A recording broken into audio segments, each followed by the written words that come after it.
Now we're opening your eyes to decision fatigue. Yeah, sometimes holiday joy gets taken away by the never-ending to-do list. What to wear, what to buy, what to give as a gift. Every small choice chips away at your focus and leads to what we call decision fatigue. Fatigue, yeah. Psychotherapist turned peak performance coach Hina Khan is joining us this morning to help us get through the holidays. Welcome back to New York Living. Thank you. I'm so thrilled to be here. It's always wonderful. I love that you two have met. Yeah, Yes, kind yes, of. And are getting on. They're thick as thieves. Yeah, Yes. talking about Toronto. Exactly. Exactly. So can we lay down the foundation? What exactly is decision fatigue? Well, it's like you said, Marisol, it's when these decisions compound and you've got to make so many decisions that even small, insignificant decisions start to feel heavy because it's another decision that you have to make. Because you're still drawing, whether it's a small decision or a big decision, you're still drawing from that same mental energy bucket. And then things that feel insignificant start to feel heavy, so you overthink it. Or you procrastinate because you just don't even want to make the decision. Or maybe you default to a choice that might not be the best. Right. Yeah. I just know that, in fact, I was just telling my manager who's here, last year for presents, I didn't have time to go shopping. So I just basically exchanged money to my siblings and my family. Like, here's $100, here's $100. So, yeah, it does get overwhelming. Absolutely. Yeah. So can you talk to us a little bit about the psychology behind decision making? Because I would say, like, I was at dinner with my husband and my brain was so crowded, I didn't even know what to order. I was like, can you just order for me? Yeah, absolutely. And it's because you're drawing from that same mental bucket.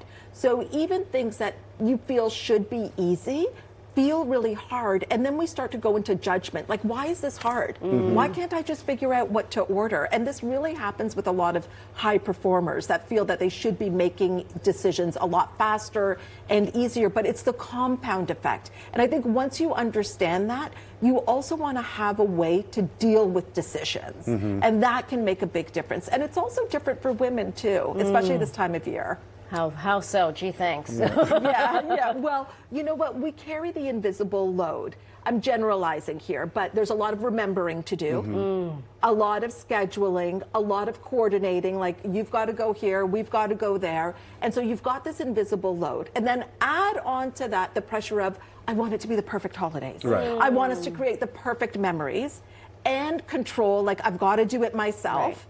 Then that's going to lead to burnout and exhaustion. And it steals the joy from the holidays. Like, it's not fun. Yeah, no, I think there seems to be a high expectation of what this season is all about. And sometimes I think you feel FOMO, like, oh God, am I supposed to be at this party? Am I supposed to have my own party and the decorations and all that stuff? So I get it. Yeah, it's a lot of pressure we put on ourselves.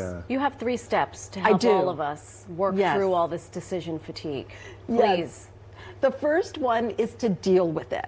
So one of the things that I find that we do is, let's say you were invited by your guest co-host to an event and you knew that you could not go. But sometimes we don't want to say no in that moment. We don't graciously decline, and we're like, you know what, I'll tell them later.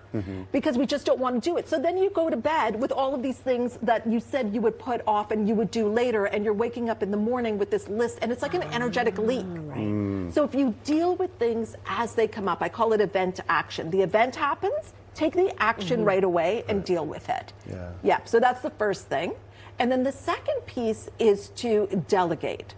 Now, if you're somebody that likes to be in control, this means that you've also got to change the story in your head that you're the only one that can do it.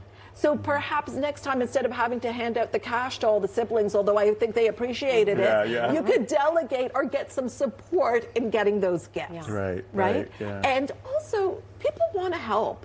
Like, enlist people, let them help. And then the third is to ditch it. So maybe there's some traditions. I was talking about this on a call this morning with a client, where there's some traditions that perhaps you've outgrown. Like, you've been doing them for so long that you feel like you still have to do them. So maybe you do a little holiday audit and decide what you're going to ditch, and let go of the perfectionism as well, the perfect table, the perfect gifts, the perfect experience, and replace that with being present. That's right. Yeah. I've heard that the number one thing to do is make a decision. Whether it's Yes. right or wrong, Right. just make a decision. Just make a Because I find I double book myself a lot of Oh, times. boy. So yeah, so I'm going to take your advice. We're not in 2026. We Exactly. are not doing that No, in I'm not doing it. 2026. Damn it. Darn it. Darn it. This is a family This show. is live. Hina, thank you so much. Thank you Thank so you. much. This was an easy decision, by the way. Yes. For me. For us, coming too. here. Yeah. For us, Thank too. you. Thank you. Always Thank a wealth you so of Happy much. holidays. Thank you. Absolutely. Do yourself a favor and follow Hina on Instagram at Coach with Hina, Hina.